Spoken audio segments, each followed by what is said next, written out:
Hello friends, let's cook. So, cream atsar, chop suey. Ito yung beef na aking niluto ngayon. Kaya ano siya, kasi yung beef, yung parang adobo style ang ano ko. Itong ano to, yan ay mga sarili kong tanim na sili. Ilagyan ko ng sili siya, yung atsal na sili. Tapos, lalagyan ko siya nitong atsal. Yung atsal naman na green, na hindi maanghang. Ito yung ibang klaseng luto ko naman to. Ito yung beef adobo.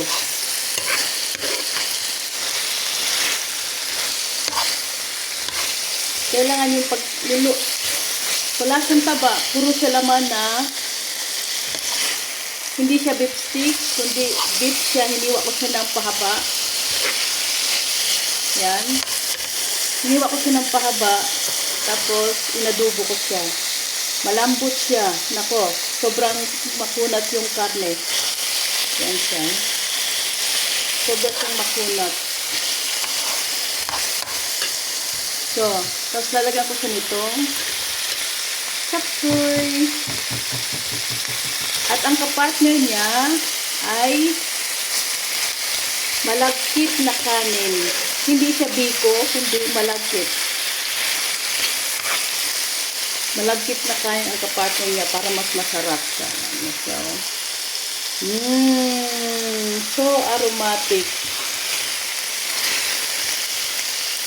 Ayan. Ang sakwento. Kailangan yung karne ay ilalagay sa huli para mas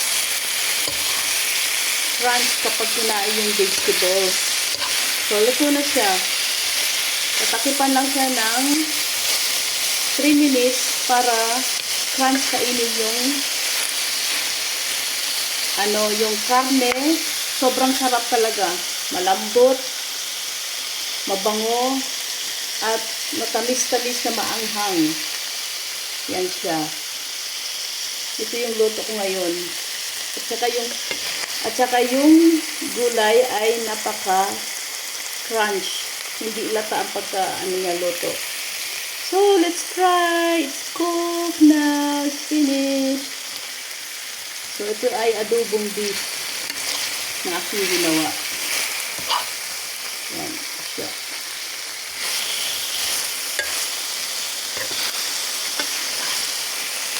Masarap talaga siya. Wala siyang taba at saka sobrang lambot ng karne. Napakalambot ng karne at sobrang bango. Nakakatakam ba kainin? So let's try.